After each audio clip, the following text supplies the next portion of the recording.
तो दोस्तों अब हम लोग आ जाते हैं अब पठार पे। किस पे आते हैं? पठार पे। तो कितने पठार हैं उसके बारे में डिस्कस कर लेते हैं।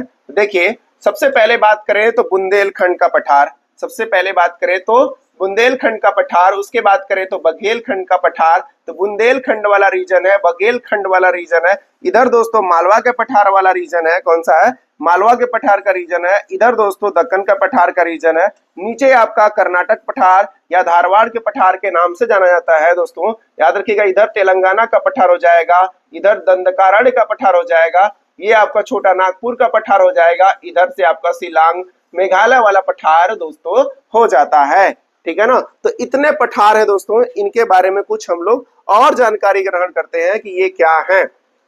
सबसे पहले हम लोग दोस्तों बात करते हैं किस पठार का किस रीजन में कितना है विस्तार, यानी किस राज्य में है उनका विस्तार की बात करेंगे। तो सबसे पहले बात करेंगे हम लोग दक्कन के पठार की। तो दक्कन का पठार का विस्तार महाराष्ट्र में है दोस्तों, कर्नाटक में है, तेलंगाना में है, आंध्र प्रदेश में है, तमिलनाडु, मध्य प्रदेश व छत्तीसगढ़ राज्य में दक्कन का पठार फैला हुआ है। दोस्तों देखिए कितने राज्य हो गए, 2, 2, 4, 2, 6 और 7 राज्यों में दक्कन का पठार दोस्तों फैला हुआ है। 7 राज्यों में। वो 7 राज्य कौन कौन से? एक बार फिर से देख लीजिए।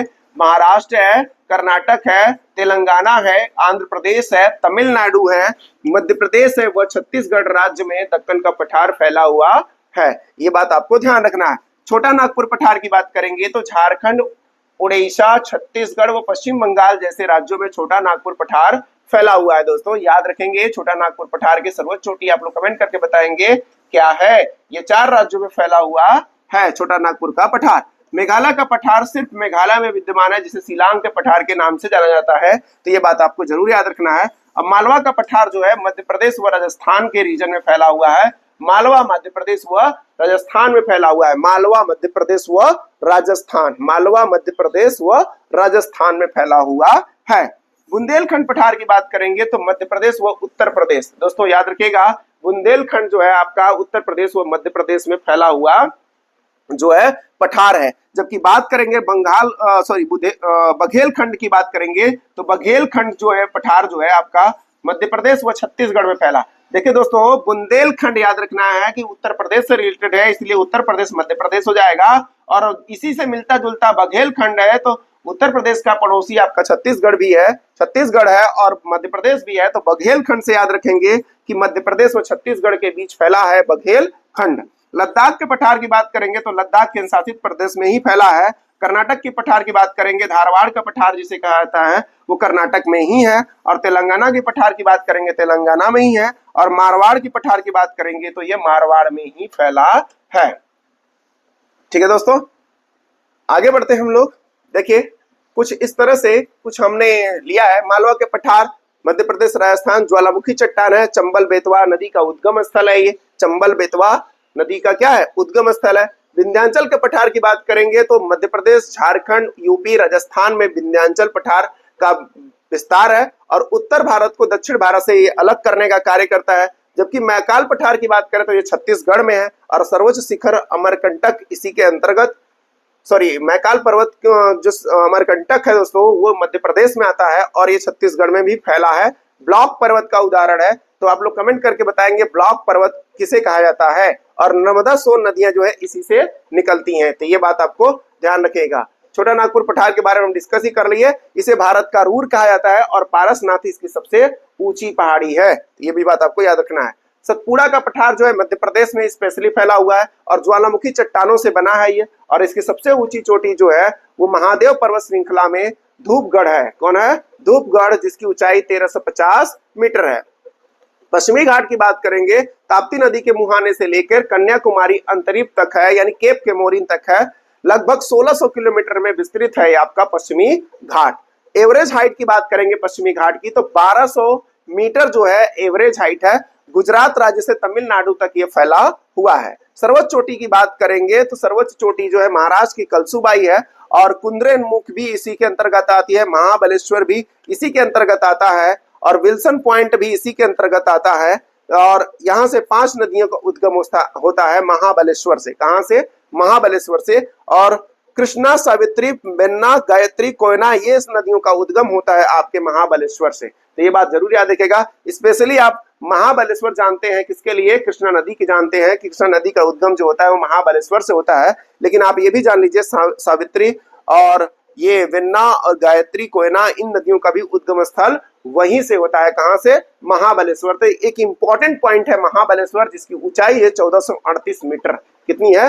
1438 मीटर। और ये पश्चिमी घाट की सर्वोच्च चोटियां हैं। क्या है? पश्चिमी घाट की सर्वोच्च चोटियां हैं कालसूबाई, कुंद्रेमुख, महाबलेश्वर और इसी के साथ साथ डोडो बेट्टा और अनैमुदी सर्वोच्च चोटियां हैं किसकी? आपकी पश्चिमी घाट की। आगे बात करते हैं दोस्तों, तो दक्कन का पठार जो है दोस्तों वो कहाँ स्पेशली आता है? तो वो स्पेशली महाराष्ट्र में आता है और ये ज्वालामुखी से निर्मित है, बेसाल्ट चट्टान से निर्मित है। इसे पूर्वी भाग में विदर्भ बसा हुआ है। विदर्भ वही दोस्तों जहां से महाभारत काल के एक व्यक्ति का संबंध है। वो कमेंट करके बताएंगे विदर्भ क्षेत्र से कौन वो महाभारत काल का व्यक्ति संबंधित है। अन्नामलाई की पहाड़ी, देखिए अनैमुदी के नॉर्थ में जो है वो अन्नामलाई की पहाड़ी है और अनैमुदी के साउथ में कार्डेमम की पहाड़ी है और अनैमुदी के उत्तर पूर्व में पालनी की पहाड़ी है दोस्तों। तो याद रखेंगे अनैमुदी से रिलेटेड ये 3 क्वेश्चन जरूर पूछा जाता है कि उत्तर में अन्नामलाई है, दक्षिण में कौन है? कार्डेमम है और उत्तर पूर्व में जो है पालनी की पहाड़ियां है दोस्तों। ठीक है ना, ये बात आपको ध्यान रखना है। धारवाड़ की पठार की बात करते हैं तो देखिए दोस्तों, दक्कन का पठार मैंने जस्ट बताया 7 राज्यों में है। सिर्फ महाराष्ट्र को आप याद नहीं रखेंगे। बात हो रही है स्पेशली, तो स्पेशली महाराष्ट्र बस हो जाएगा, वो अलग बात है। बाबा बुदन की पहाड़ी, वो ब्रह्मगिरी पहाड़ी जो है वो धारवाड़ के पठार के अंतर्गत ही आते हैं। तो दोस्तों याद रखिएगा, बाबा बुदन की पहाड़ी व ब्रह्मगिरी पहाड़ी ये ऐसी 2 पहाड़ियां हैं जो धारवाड़ या कर्नाटक के पठार के अंतर्गत आती हैं। ये बात आपको जरूर याद रखनी है। नीलगिरी पहाड़ी की बात करें तो तमिलनाडु और केरल, कर्नाटक राज्य में फैला हुआ है और ये ब्लाक पर्वत का उदाहरण है और डोडो बेट्टा इसकी सर्वोच्च चोटी है और ये 2637 मीटर है। ऊट कमंड पहाड़ी भी इसी के अंतर्गत आती है। कौन सी? ऊट कमंड पहाड़ी पूछे दोस्तों तो वो नीलगिरी के अंतर्गत आती है। तो ये भी बात आपको याद रखना है, कोई भी क्वेश्चन छूटेगा नहीं दोस्तों। बस आप वीडियो में बने रहें और वीडियो को देखते रहें इसी तरह से, और बार बार रिवाइज करने से आपका संपूर्ण तैयार हो जाएगा। पर्वत पहाड़ से दोस्तों गारंटी है एक भी प्रश्न नहीं छूटेगा। ठीक है ना। आइए जरा आगे देखते हैं हम लोग। अरावली, अरावली पर्वतमाला की सबसे ऊंची चोटी हम लोग देख चुके हैं, गुरु शिखर है जो राजस्थान में है। विंध्याचल की सर्वोच्च चोटी हम लोग ये भी देख चुके हैं, या सद्भावना शिखर कह लीजिए या कलुमार चोटी कह लीजिए। सतपुड़ा की सर्वोच्च चोटी धूपगढ़ को कह लीजिए आप, मध्य प्रदेश में। हरिश्चंद्र की पहाड़ी को सर्वोच्च चोटी है हरिश्चंद्रगढ़ है, ये भी बात हम देख चुके हैं। और कलसूबाई जो है महाराष्ट्र की सबसे ऊंची चोटी है जो सह्याद्री पर्वत श्रृंखला महाराष्ट्र में आती है। तो ये बात भी आपको ध्यान रखना है। आइए, मैकाल की सबसे ऊंची चोटी अमरकंटक देख ही चुके हैं। महादेव की सबसे ऊंची चोटी धूपगढ़ को हम लोग देख ही चुके हैं। इसके बाद हम लोग बात करते हैं धूपगढ़ महादेव पहाड़ियों के साथ साथ सतपुड़ा पर्वत श्रृंखला की सबसे ऊंची चोटी है। ये बात आपको ध्यान रखनी है। तो दोस्तों आगे हम लोग थोड़ा डिस्कस और कर लेते हैं, कौन सी पहाड़ी कहां पर स्थित है इसके बारे में। देखिए, सबसे पहले हम एक राज्य उठाते हैं राजस्थान को। राजस्थान में अरावली रेंज और Abu hills, mount Abu hills दोनों के दोनों राजस्थान में हैं। तो ये बात याद रखना है आपको। और दोस्तों याद रखेंगे गुजरात में गिरनार और गिर हिल्स, गिरनार और गिर हिल्स दोनों के दोनों आपके गुजरात में है। और मांडो की पहाड़ी भी आपका कहां पे है? गुजरात में ही है। बात करें महाराष्ट्र की, तो महाराष्ट्र में आपका सतमाला हो जाएगा, अजंता हो जाएगा, हरिश्चंद्र की पहाड़ी हो जाएगी। ये सभी की सभी इसमें फैली हुई है, हरिश्चंद्र रेंज। और बालाघाट दोस्तों याद रखिएगा, ये बालाघाट जो है कर्नाटक व महाराष्ट्र दोनों राज्यों में फैला है।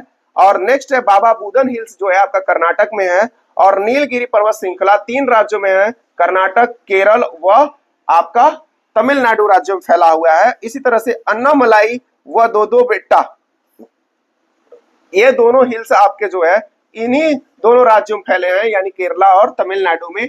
और बात करते हैं हम लोग कैमूर रेंज की, तो कैमूर रेंज जो है आपका मध्य प्रदेश से लेके आपका बिहार तक फैला हुआ है कैमूर रेंज। अब बात करेंगे इसकी, तो आगे है महादेव हिल्स और मैकाल हिल्स, दोनों के दोनों मध्य प्रदेश में है। विंध्याचल, सतपुड़ा, ये दोनों के दोनों ये भी आपके मध्य प्रदेश में आते हैं, मध्य प्रदेश के स्पेशली हैं, बाकी अन्य भी हैं, ये बात याद रखना है।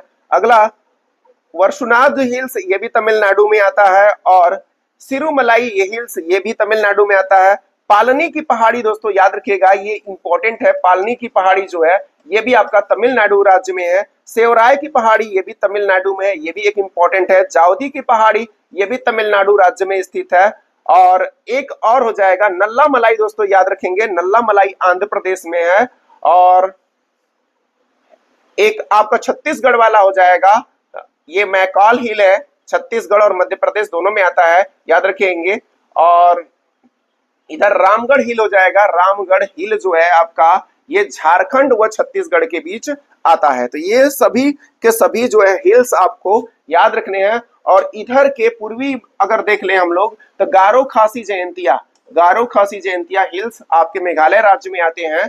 तो ये बात आपको याद रखनी है, गारो खासी जयंतिया, गारो खासी व जयंतिया, ठीक है ना। आगे बात करेंगे राजमहल की पहाड़ी। तो राजमहल की पहाड़ी दोस्तों ये आपका किस राज्य में है, ये आप लोग कमेंट करके बताएंगे कि राजमहल की पहाड़ी किस राज्य में है। मैप में आपको दिख रहा होगा, ठीक है दोस्तों। इसी तरह से हमने ये पूरा टॉपिक कवर किया है। तो इस टॉपिक को आप कम से कम 1 से 2 बार देख लेंगे, जिससे आपका पूरा टॉपिक तैयार हो जाएगा।